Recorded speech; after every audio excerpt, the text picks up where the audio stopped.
Welcome to the Nonprofit Show. We're really excited you're here for another episode, and we have a very special guest today. Jarrett R. Ransom, the nonprofit nerd, is with us in studio to talk about something that we talk about and talk around all the time, and that is grant writing. But we're going to approach this in a different way. We're going to actually talk about how one might go about getting into the grant writing business. So I can't wait to dig into this for so many reasons. But before we do, I want to make sure we do a little bit of housekeeping. Again, I'm Julia Patrick, CEO of the American Nonprofit Academy. Jarrett R. Ransom, the nonprofit nerd, here with me today. CEO of the Raven Group. We want to thank all of our presenting sponsors. Without them, we would not be here. Bloomerang, American Nonprofit Academy, Fundraising Academy, Nonprofit Nerd, Your Part-Time Controller, Nonprofit Atlas, Nonprofit Thought Leader, and Staffing Boutique. These are the folks that join us day in and day out to help the Nonprofit Show come to you. And it can come to you on Roku, YouTube, Amazon Fire TV, Vimeo. And as Jarrett always likes to say, but wait, there's more. We are now in a podcast format, moving through all of our daily episodes and putting those files up.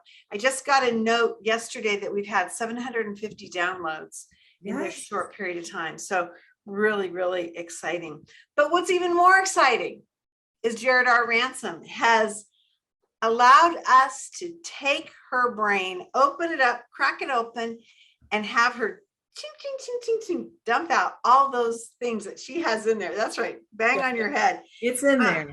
A really interesting conversation. And I can't think of a better person to talk about this with, because you are that person that was a nonprofit professional that moved into having your own grant writing business. Is that correct? That's right. I started the Raven Group in 2009. I was a reduction in force during that economic crisis. I was a chief development officer working for a $21 million operating budget. I was asked to lay my team off. 6 months later, I got the hatchet, had no idea what I was going to do next, but I knew that as a nonprofit leader, professional, Julia, that I had a lot of skill sets in my toolbox. So I used that opportunity to become a professional grant writer. I created my business, as I said, the Raven Group, and really started as a grant writer. I've been known as a grant writer here in our community. I no longer offer this specific service anymore. So I've shifted into teaching people during this great resignation or the reshuffle. Maybe you're thinking about a side hustle, or maybe you're looking at that long term where you want to take the tools from your resources, your toolbox, and say, you know what? I do want to make my own schedule, and I do want to work from home all the time, or Barbados or Aruba or wherever you might want to go. You can take this business with you and you can scale it to the size that's right for you and your business. So I'm really excited to share this topic. It's so interesting, Jarrett. We were talking offline and I said to you, I can't imagine having a conversation with a CEO or a CFO or board chair that doesn't always circle back to grants. And a lot of times the conversation goes like this. Yeah, Julia, we've got such a great program. If we could just get somebody doing grants for us, we'd be good to go. Like, A, grants are going to solve everything. And right. B, we just need to find somebody. And a lot of times there's a sense that it's just somebody to do the work. It's not a professional. Like I can find, my retired mom or somebody on the board who has some extra time. And I'm always like, oh, this is just not, this is bigger than that, So when I presented this in person, I would always have, you talk about your uncles, neighbors, cousins, husbands, whatever, and so I always put up a photo of a monkey because it's like, even a monkey can do this. Like, no, we can all read and write. Most of us can read and write, but there is a science and there is an art to being a successful professional grant writer. I love it. I love that you say that. So First and foremost, I've got to ask the question, can you make money being a grant writer? And I'm saying like somebody who's working from home or working in a co-working environment, can you do this? Capital YES exclamation point. Without a doubt, I've done it. As said, I started my business 2009. I scaled to a place where I actually had multiple consultants or contractors working underneath me, was making six figures in my business, was really, grateful to have the support of these individuals, mostly women, actually all women.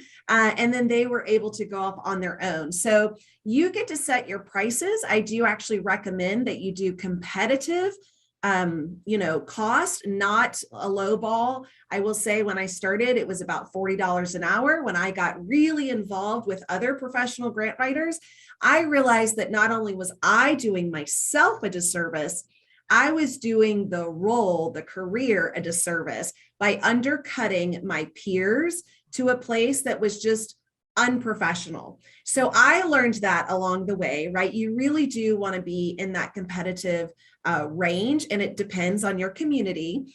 But I will definitely say $40 is way too little. And I learned that quickly by really networking within my peers, having that rapport and that respect to learn I'm not doing myself justice, but moreover, I'm not doing the sector justice by lowballing at such a rate. So capital YES exclamation point, you can absolutely make money as a grant writer. And again, this conversation is specific to nonprofit grant writing. Okay, sure. So then let's dig down a little bit deeper. And that is, the question, like, so we figured out you can get a good wage. You can create a business. How are you getting paid? And I'm not just saying, oh, by credit card or check. I'm saying, do you take a commission? Do you get paid up front? Do you get paid a percentage of, completion, or do you get paid throughout the piece of work? You mentioned an hourly rate. I mean, wow, there's a lot to think about. And if you could kind of help guide us on that. There's a lot to think about. And I think it also depends on you as the professional, what works for you, your budget, your finances. And I'm teaching all of this in my nonprofit nerd school. So really taking this whole 20 years of experience, packaging into a program and a course to teach you how to do all of this for what's right for you, truly. Mm-hmm. So I did start, honestly, as hourly. I then moved to project-based. I will do one grant for X amount of dollars. I will do 3 grants for X amount of dollars. And then I moved into a retainer. So I was working monthly with specific clients, and I would set up to say, I will produce X amount of written submitted grants, X amount of reporting compliance issues. So the grant management piece. Wow. Okay. Prospecting. So I was also prospecting for them. So it was really more than a grant writer. It was really that grant manager for them. And there's multiple ways: hourly, project, retainer. And I prefer the retainer, but if you're not good at tracking your hours, and you might be giving one client a whole heap more than what you intended to, you might want to start off honestly doing the hourly. Now, Julia, you mentioned commission, right? We talk about this all the time. Yeah. AFP, we refer to them, the Association of Fundraising Professionals. Anytime, and it happens a lot, someone asks me, how can I pay a grant writer? Surely I can pay commission, right? Because what if they don't get the grant? Right. Grants are very competitive, and there's a 30% national award rate. So there's, that's a big number right there. Relationships matter. So you really do want to make sure that you're doing the best for the organization. That's why prospecting these opportunities really need some attention, but never commission, never bonus, never anything based off of the ask amount. And again, I always reference the Association of Fundraising Professionals, because I subscribe to those, ethics and just best practices for professional fundraisers. Mm-hmm. So I'm going to back up, and I've got to ask you this question. I've heard you say this 30% award rate. I've got to ask you, how many clients that you've worked with or nonprofits have any idea about that number? Very little. I will say when I stopped offering the service, I was at 60%. And so that exceeded the national average. It doubled the national average. Probably you're thinking, well, how did you do this, right? There's a lot of strategy behind it. I have blogs and other articles about this, but it really comes down to that return on relationship. It comes down to prospecting the right proposals and the right applications. Is this the right time? Are we the right fit?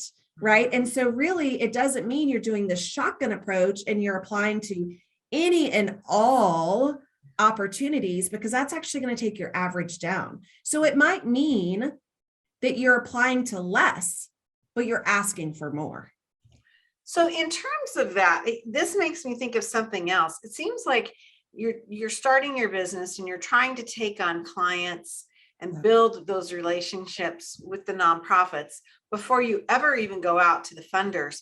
And it seems like there must be a lot of prep work. Like, for example, my question kind of goes towards that first grant where you're trying to get all of these data points and narratives that you're going to then apply to other grants. So is there something where, as a grant writer, you're going to structure up something in the beginning to get somebody ready, or does that are so smart? Yes. So again, this nonprofit nerd school, I've designed all of these resources that you need, but this grant checklist is what you're referring to.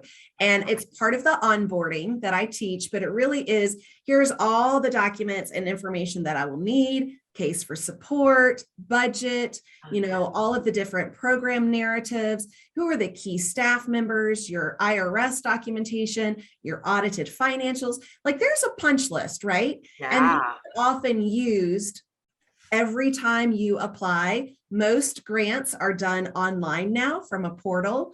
So I have a little folder, that I would have for each of my clients. I would have all of their attachments in this folder. So you just draw upon that, but you ask for these, key information pieces. Board roster, that's another one. You ask for these key information pieces once you have a signed contract. And then you pull all of these together. It will take you some time to ramp up and before you actually hit that submit button, but you're getting all of this preparation, as you just acknowledged, done ahead of time. And then you're really delivering on those proposals behalf of your client. So it kind of seems like your first client, or not your first client, but a new client, that first grant is probably going to take you so much more time, energy, and focus than ensuing grants, right? Because you're gathering all that stuff up. I would say 30 to 45 days. That is wow. A stretch, but it really depends on how well is the organization organized and able to get this to you. So really looking at that maturity of an organization. Do they have this readily available? Now, it might be tricky at the end of a fiscal year when you're looking for those financials and the 990, but always go back to the previous year. Always get, that information and you can catch up from there. So I would say 30 to 45 days, but you can absolutely fast track that. You can start looking at the grant proposals, prospecting. That's one of the first things to do as a grant writer. If you're offering the prospecting as well, I highly recommend it. It's such an interesting thing, because what all of these things that I'm hearing you say, it seems like you, as somebody who might want to start your own grant writing business, you need to know. But more importantly, your prospective clients or existing clients need to know.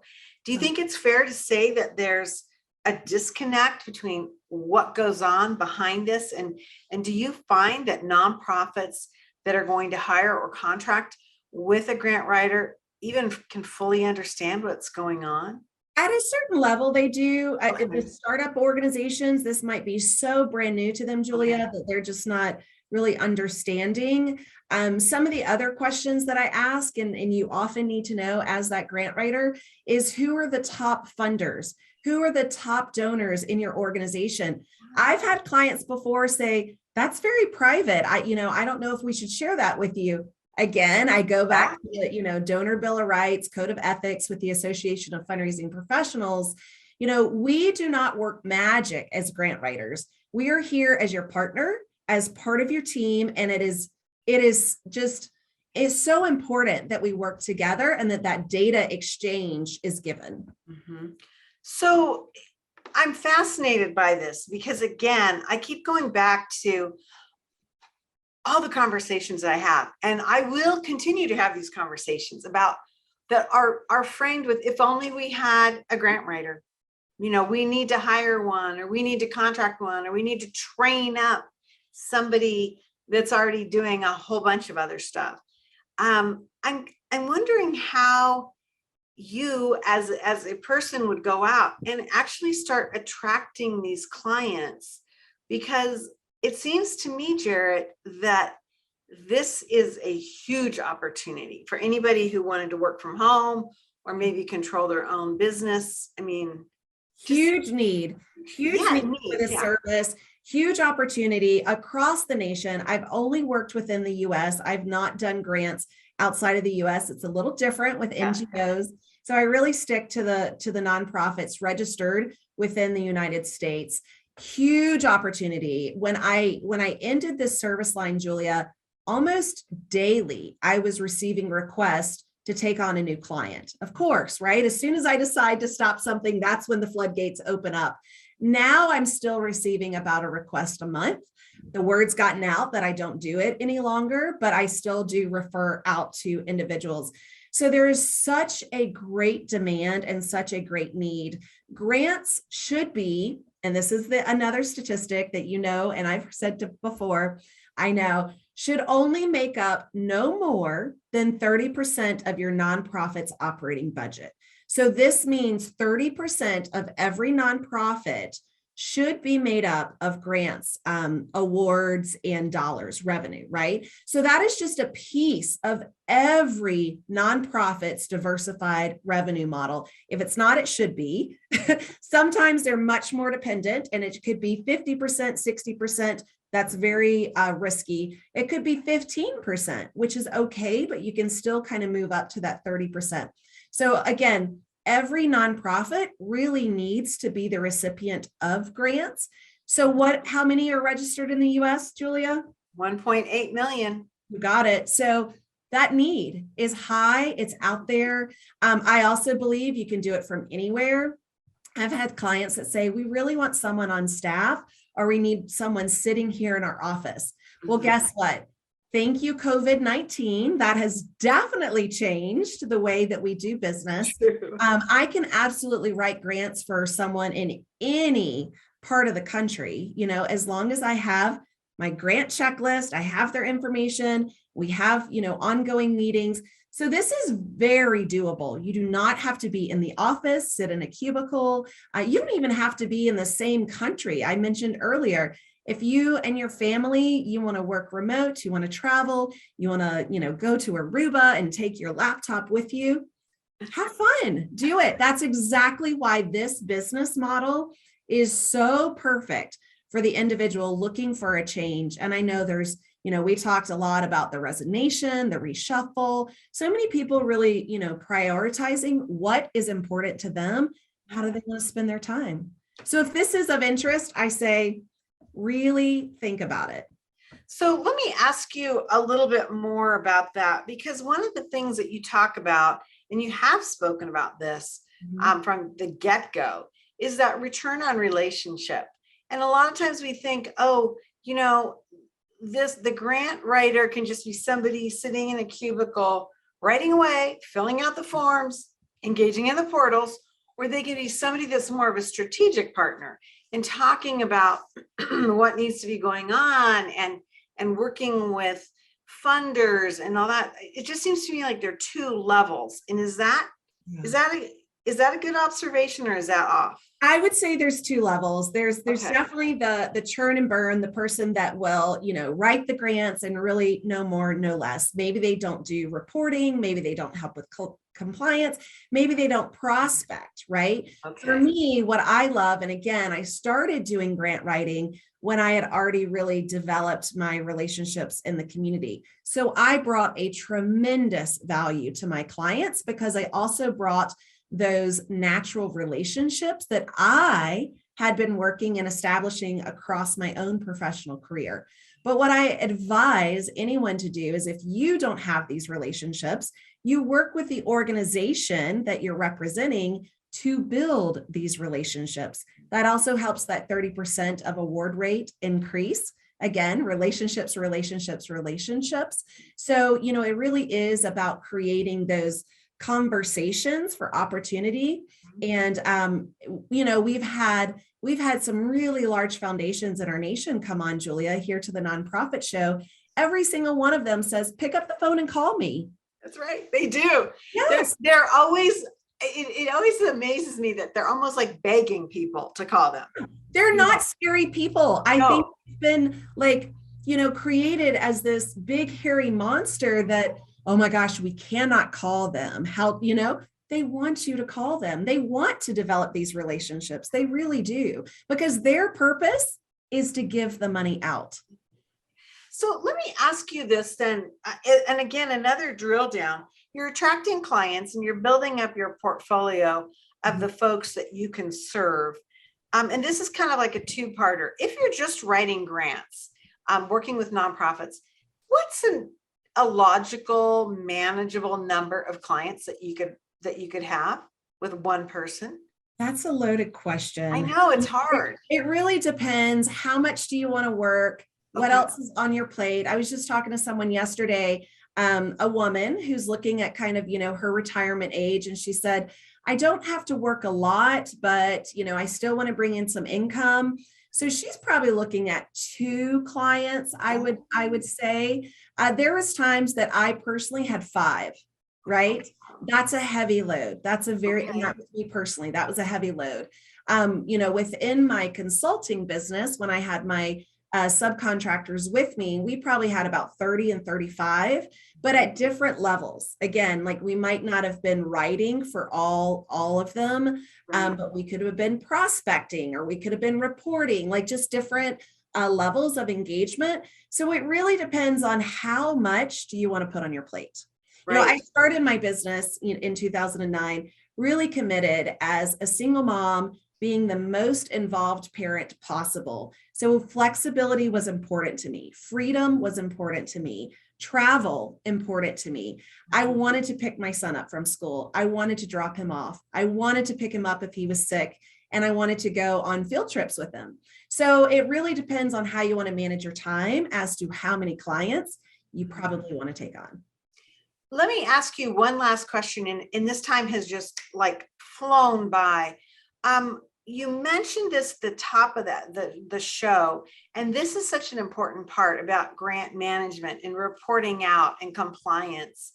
How many grant writers do you think actually become a part of that process in that discussion? Because when I look at the landscape, it seems like we are falling short on that we are not, as a sector, really working that line of service, and, if you will, customer service to our grantors. Yeah, and if we're not, we are falling short, because that is our due diligence. We have the right, responsibility, and contractual obligation truly to stay in compliance. Again, I do know of grant writers that really just do that churn and burn, and that's okay. That's what they do. But I do think that it's their responsibility to make sure that the contact at the organization then manages the rest of the grant, right? For me, I like to track all of that, because then I could say, guess what? I've taken my award rate for my clients from 30 to 60%. We increased our ask amount by, 50%. Therefore, we're not writing 12 grants at $5,000. We're writing 5 at $25,000 and above. So again, really looking at those metrics. I definitely did it as a business owner. And so those analytics were really important to me. And again, having that strategic partnership with my clients was really important. So it's important to stay in compliance. It's definitely important to have that grant management and reporting, but whether it's you as the grant writer or the agency, itself, that contact there, either way, it has to get done.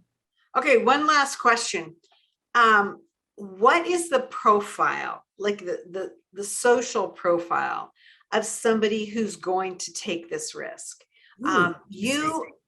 It's interesting because you're such an extrovert, and not just on camera. I mean, I was with you yesterday for a very infrequent IRL, which you give me so much crap about. In real life, for those of you that are like, what does IRL mean? Yes. I'm telling you, I get so much grief for that. But and I've said this before, we very rarely are together physically, IRL. And you are such an extrovert.